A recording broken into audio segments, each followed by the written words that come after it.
o'clock hustle. 5 o'clock hustle, bro. 5 o'clock. 5 to 8, 5 to 12, 5 to 3 until you get back up the next morning. Every week I got a new idea. And that's what it always is, right? It's crazy. 5 o'clock. I was doing that in 2005, but everybody thought it was weird. 5 o'clock. Thus, the side hustle was created. 5 o'clock hustle podcast. Man, they're having so much fun.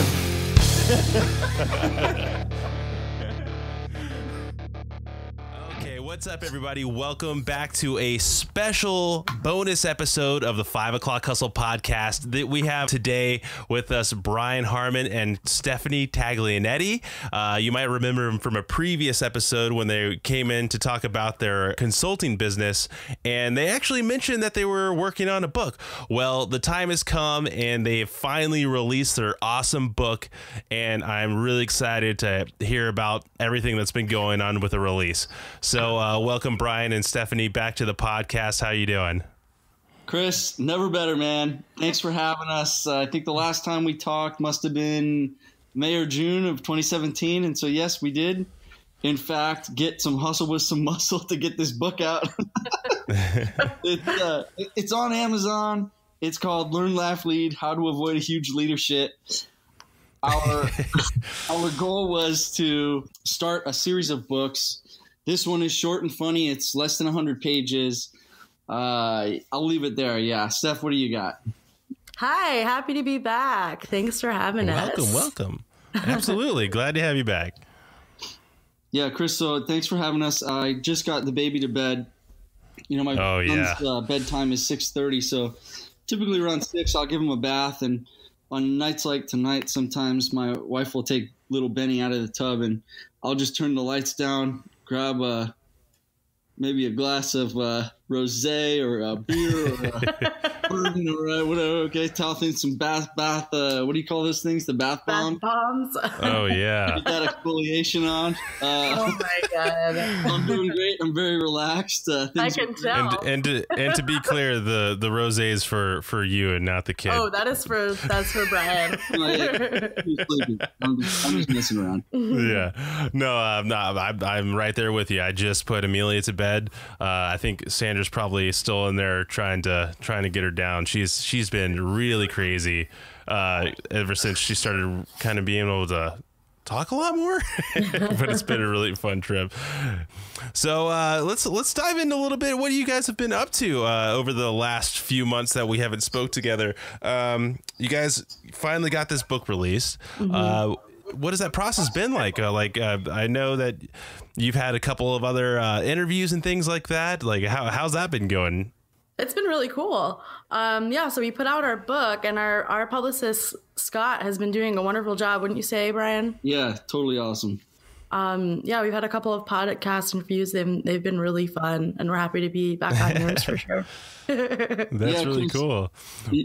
I'll forever be grateful to you for having us on first. And I just really, because I didn't know about the world of podcast, I just want to thank you for opening my eyes to that. And I'm and my ears. Chance to talk to you. Yeah. Well, you know what? I think I was thinking the other day, I was like, you guys should have a freaking podcast. You kind of already have the format set up with the content, like the content in your book. It would translate really well, is all I'm trying to say. We do. We do chat about that, don't we, Brian? Yeah, but the thing about our podcast, Chris, is it's mostly going to be one-liners from Stephanie's mom when she's driving in traffic. So true. Well, there's nothing wrong with that. There's something for everybody out there. Yeah. That's what's so great about podcasting. You know, Italian mom driving with one hand on the wheel and one hand on the phone, and then meanwhile Stephanie's side recording her without her knowledge. Then she shoots me a picture or a video and says, "Hey, this could be a podcast." Or if anything, just cut them all together into get the best parts and make that the intro for your podcast. And that'll be good There's too. Too many good parts though. So just a lot of people who are going to be listening to this episode are either going to be people who've already been exposed to your previous podcasts, or they're going to see it also in the upcoming newsletter that's coming out tomorrow, I believe. I mean, I think it depends. It might come out next time. It depends on my turnaround. I'm still trying to finish Baby Driver, which I started watching last night. Oh, cool. And so it might have to take the backseat to that film. Unintended. Actually, I love that. Yes, Chris. But anyway, so yeah, I'll fill you in on what the last few months have been like. So since we last talked, Stephanie and I, like we mentioned on your podcast episode, we wrote down some goals. We stuck true to our goals, and we did quite a bit of writing. And then we refined our millions of pages down to a nice short 90 or so page book that you can read in about an hour. This has basically every piece of intelligent knowledge that we ever had in our lives. But we boiled it down to a bunch of shit jokes that hopefully some people can relate to. But you know, Chris, this all started because we were talking to you about working outside of our corporate jobs. So we're both working full time, and business people in general, I think, are responsible, and leaders are responsible for setting good examples for younger professionals out there. As you see, and Absolutely. As we all see in the news on a daily basis, the whole lead by example thing is kind of hard to find. And that still rings true to today. The reason that we wrote this book is for the same reason we started it. And it's, we know that stories matter. We want to make a difference in the younger generation who's coming up in the business world. And yeah, we're happy to be doing that. So Steph and I are teaching storytelling. I've just got back from Peru, where I was teaching storytelling to graduate students. So yeah, the mission continues. That's really great. That's awesome, Brian. So tell me, I just want to take one step back for all the people who this might be the first time they've been exposed to your content and your book. Give us a quick rundown again, what your book is about. Sure. So this book is a leadership development book, but the whole concept was to be able to teach leadership in digestible and accessible and translatable way. So we wanted a book geared towards a young generation of professionals and teach them skills that they could actually implement into their everyday lives. So Brian, do you want to talk about the 3 sections of our book? Sure. Yeah. So section 1, Chris, is learn from the past with storytelling. The middle section of the book is about laughing in the now. So basically living in the present and then being able to change your time perception so that you can provide optimism to yourself and to the world around you. And then lastly, we took interviews from what we consider to be the world's best entrepreneurs, executives. We even got a college president. We interviewed them and said, give us your best tips and advice for business students, college students, young people in the world that are doing their best out there and want to set a new tone of leadership for the world. I'm really excited to read the book myself. I ordered it. I ordered a copy, and I know Dean got his, and he says he's enjoyed it. And Dre doesn't have any time to read anything with his new kid, so we'll give him a break. I'll tell you about the middle section of the book. I think this is one thing you and I have in common since the very first day we met, and that is that laughter is faster. And what I mean by that, that's the first subsection of our how to live in the now is about laughter and how you can build trust with laughter. As being one of the funnier guys that I know in my life, Chris, I appreciate that you know this all too well. But we believe that trust is really at the backbone of humor. And I'll break this down for you in sort of a weird way, but hopefully it'll make some sense. If you tell a joke to someone and they start laughing, they're in primal terms, they go, ha ha ha. They lift up their head and their chin goes back, right? And they're exposing their neck. And this vulnerable piece is almost like a sign of acceptance. And actually it is a sign of acceptance. But not only that, if you are with someone that you don't trust and that you don't think you can trust, your body language gets kind of closed up. You don't laugh at their jokes. Sure. And that's why I think the social power of humor is an important one for young leaders, because it really builds – it's a way to build trust fast It's a way to add vulnerability into your storytelling. It's also a way to build up lasting impact of a story. But also the type of humor is important too. You know, something Stephanie and I talk about all the time is how you never want to use self-deprecating humor and make fun of yourself. That kind of humor is I think lost. You know, let the older generation do that, and let's do the good kind of humor. Absolutely. Yeah, though, that's what I see people doing that. I'm just like, why are you doing that to yourself? Yeah, it's not a good leg to stand on. It's not good for anybody. Mm-hmm. But back to your exposing the neck point. I guess if someone is also telling a really bad joke, they might want to just expose it, like, take me now, kind of. Like, I just end this experience, please. but that's so awesome. And actually, that kind of live in the present kind of mentality is really why I started this podcast. I was really inspired by another podcaster who has a similar sentiment, and he says it's the Nerdist podcast. It's probably one of the most popular podcasts of all time, really. But he says, enjoy your burrito, which is basically their way of saying enjoy the present. You know, just like sit down and just like experience the now. Totally. So I really appreciate that sentiment. Tell me about Peru really quick. How was that? How was teaching down there? So Peru, the people that come into these programs to better their education, these MBA students, surprisingly, they're not like you and I when we were in business school. These are people that are already medical doctors and already advanced engineers working for the world's biggest mining companies in South America and all these types of things. They came there with the motivation to learn and to be present. And that's why I'm so appreciative for the great experience that I had with them. And I think even I probably learned more from them than they learned from me, because they had that drive. They came in with a really childlike mentality where they were not judgmental.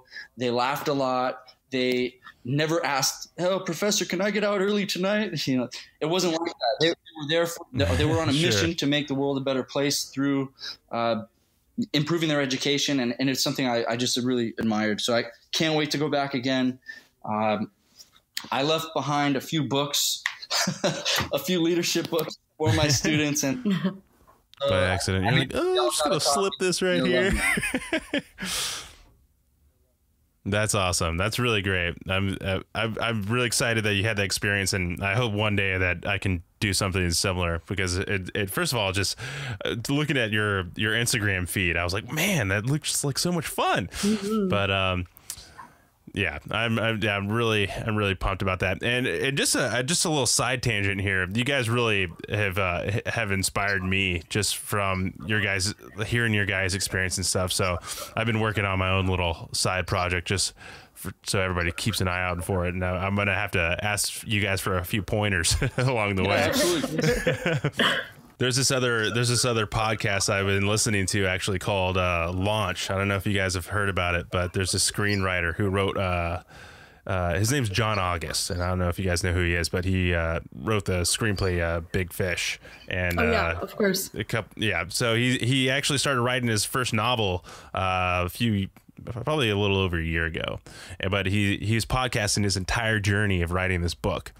So along with this guy and you guys, like I think I got a little bit of a head start on the rest of people that might not have that information. It was a tough process, definitely. But, I think Stephanie and I must have spent just thousands of hours going back and forth through iterations and brainstorming to each other. Yeah. But there's those moments, Chris, that make it all worth it. One of those for me was when Stephanie came out to Los Angeles from New York to the book retreat, we called it, and we got together 3 days, and we basically had the goal of saying, look, there's a few pieces here that are really missing that need work, but let's hammer through it and let's keep going. So we did that, and 2 weeks later the book was released. So another moment that I really just think I'll never forget is one of the students I had in Peru. On the last day of class, after I made my closing statements and remarks, this French student came up to the front of the classroom and said, "Class, may I please have a second to say something?" And he pulls out this French bracelet that says merci. And he hands it to me and he says, "Brian, this was the best class I ever had. I was so confused about what to do with my life. And I think that teaching storytelling the way you've taught it is something that I want to do in my life. And thank you for helping me in my career. I've been saving this for 2 years to give to the most inspirational person in my life. And these moments, Chris, they happen and they're meaningful. And giving someone the gift of telling their own story is something we tried to get in the book. It's something that we're going to continue doing because it's really powerful. Man, stories like that like put my heart in my throat. that's must have been an incredible experience for you. But yeah, so tell me more about your guys' feelings about how the launch has gone. And like I know you said you've had a publicist that's really helping you guys out, and has that experience been really interesting and kind of a learning experience for you?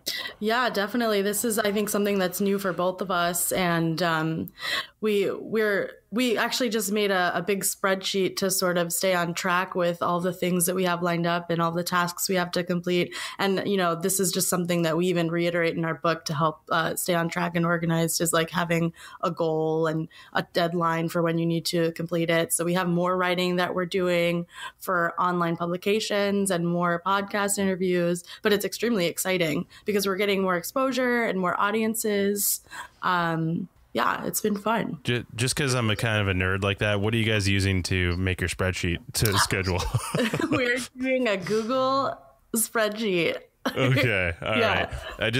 You guys got it. Have you guys used Asana for anything before? No. Oh my gosh. First of all, it's a free thing. I use it with Dean and Dre to organize all our podcasting stuff and a lot of my own personal projects as well. And they're not a sponsor or anything. So anybody listening on that, I just love it. It's my favorite thing in the world to organize stuff with. And it's so visual. There's like boards or it's like a list like of things. And there's all these little subtasks and everything that you can use to accomplish whatever it is you're trying to do. And I'm on it. I just wrote that down, actually. Yeah, I'm gonna have to play around with that. It's really cool, and it actually integrates really well with your Google Calendar and everything. So when we you made a leadership, it's Google Calendar, and every time we added something, it would only go into our personal calendar, and then like click back, and then we delete the event, and then we go to the next event, and we delete the event. So I'll definitely check it out. Asana. Yeah, I wish I could screen share it with you guys or something, because because it can be whatever you want it to be. And I'm talking a lot about Asana, but whatever. Well, this is my damn podcast. I can talk about Asana if I want. No, it's your guys' podcast, but yeah, no, thanks for the Asana. tips. Anything that can side hustle easier. Because we need something to help Thank you, Chris. Yeah, sure. Absolutely.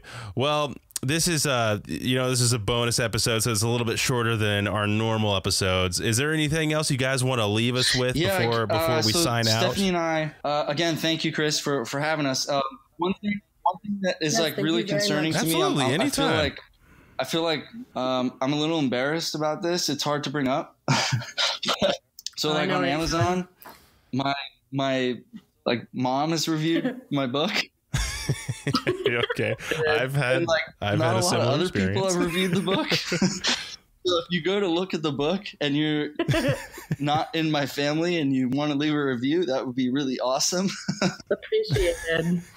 Okay, so everybody listening to this, go on Amazon. You're going to be able to find the link in the show notes on our website. But leave Brian a review. Leave Stephanie a review. They don't want Brian's what is it, your mom, to be the only review on their Amazon. We do love you, Auntie Linda, and we appreciate the 5-star review. Okay. I've had that same experience. Like, I was like, actually, you know what? It's kind of even worse, and I probably shouldn't be saying this, but I went on my mom's email and wrote the review. So it wasn't even an authentic mom review. No. She was like, you know what? Because she said she was going to do it. And I was like, you know what? Just let me go ahead and type it. And there's a typo in there, so it's even worse. I told my mom, I was like, hey, Mom, you got to take that down, because it's like author Brian Harman, first review Linda Harman. I was like, he's like, Brian, I'm not taking that down. It's staying. Well, she as soon wants as I get everyone to know how much she loves her son and how proud she is of him.